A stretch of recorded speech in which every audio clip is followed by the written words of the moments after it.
Welcome back to a new video. This is Ray and this is Sishi. Actually, இன்னைக்கு நாங்க maths படிக்கலாம் தான் வந்தோம். அப்பதான் எங்களுக்கு ஞாபகம் வந்தது, எங்ககிட்ட ஒரு சப்ஸ்கிரைபர் வந்து மேத்ஸ்ல குட் மார்க்ஸ் ஸ்கோர் பண்ண கொஞ்சம் டிப்ஸ் சொல்லுங்கன்னு கேட்டிருந்தாங்க. சோ அதே எனக்கு ஒரு கண்டென்ட் ஆக்கலாமே நாங்க வந்திருக்கோம்.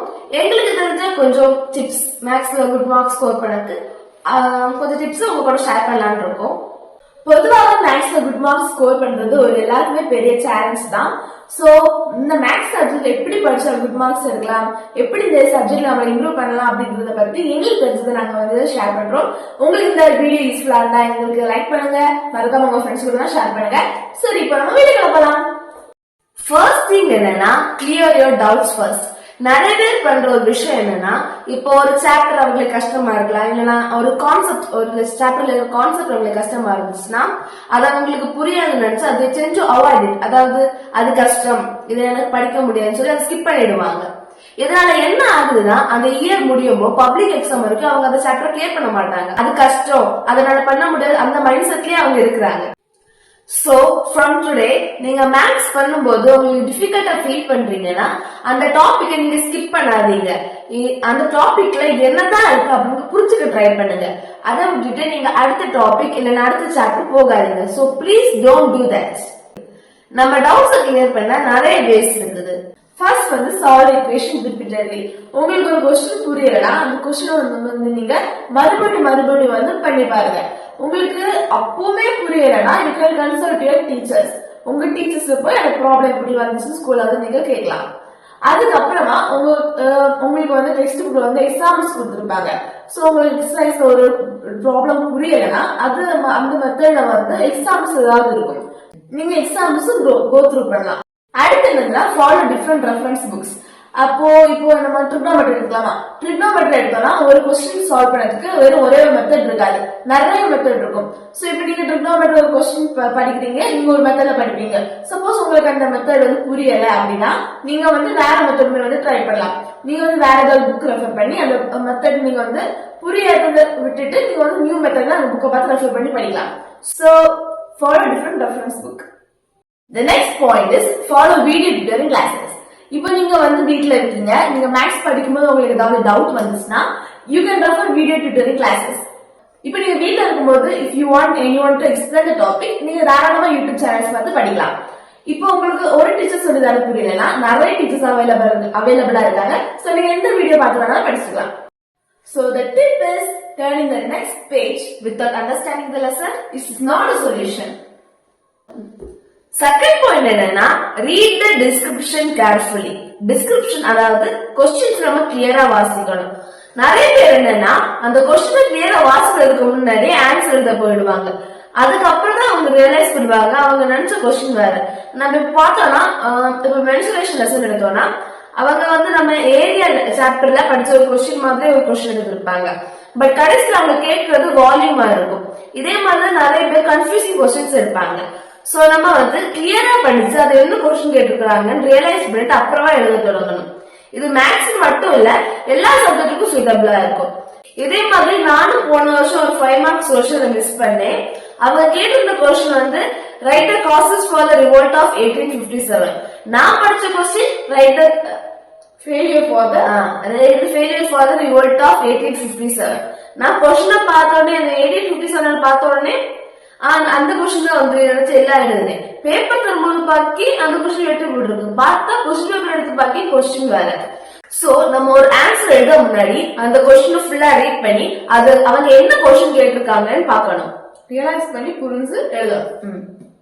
The third tip is, when you are concerned about how to get good marks in maths, you must always know to manage the time during the examination. நீங்க வந்து மேத்ஸ் எவ்வளவு படிச்சிருந்தாலும் நீங்க வந்து டைம் மேனேஜ்மெண்ட் வந்து ரொம்பவே வந்து இம்பார்ட்டன்டான ஒன்று. சோ டைம் மேனேஜ்மெண்ட் எப்படின்னா, இப்போ உங்களுக்கு கொஸ்டின் பேப்பர் கிடைச்ச உடனே நீங்க வந்து கிளியரா தரவா வந்து ரீட் பண்ணணும்.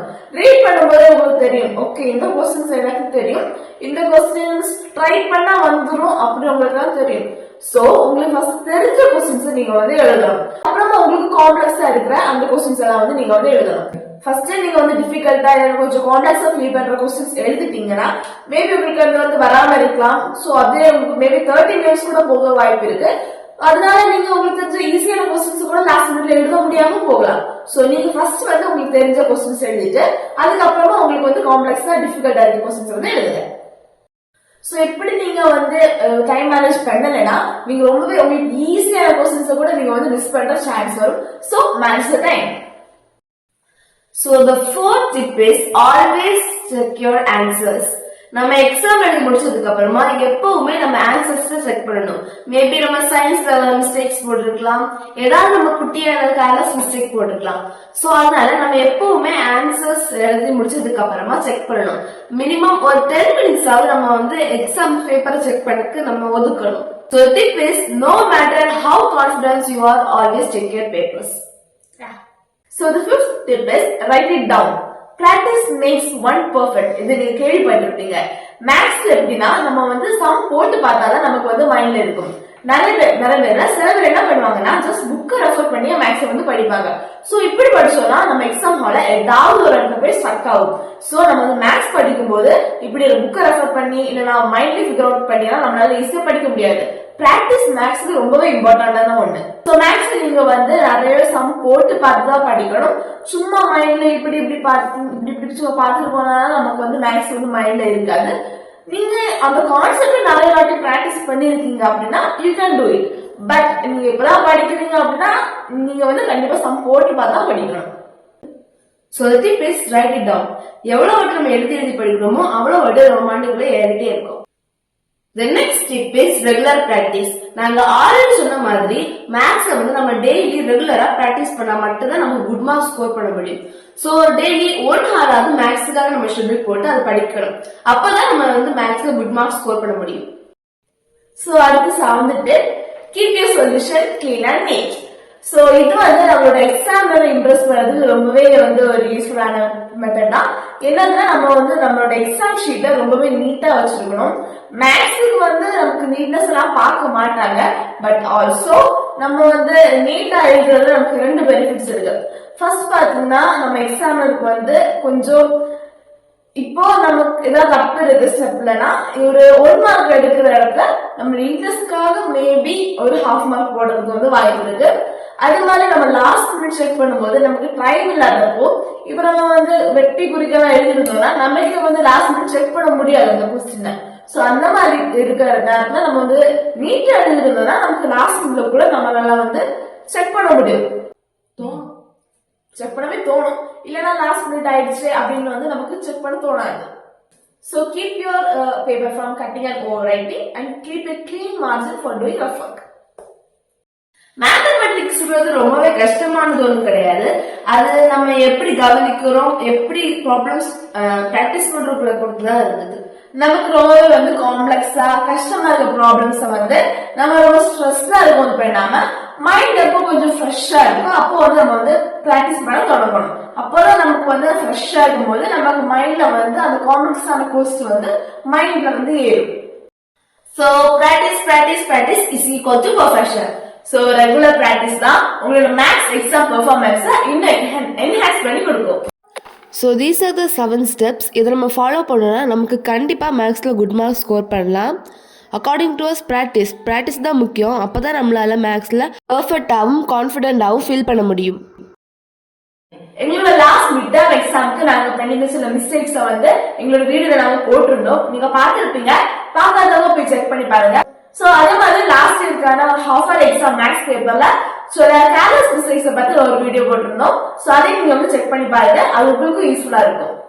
சோ உங்களுக்கு இந்த வீடியோ யூஸ்ஃபுல்லா இருந்துச்சுன்னா லைக் பண்ணுங்க, உங்க ஃப்ரெண்ட்ஸ்க்கு இதை ஷேர் பண்ணுங்க, மறக்காம எங்க சேனலுக்கு சப்ஸ்கிரைப் பண்ணுங்க. Bye. See you on another video.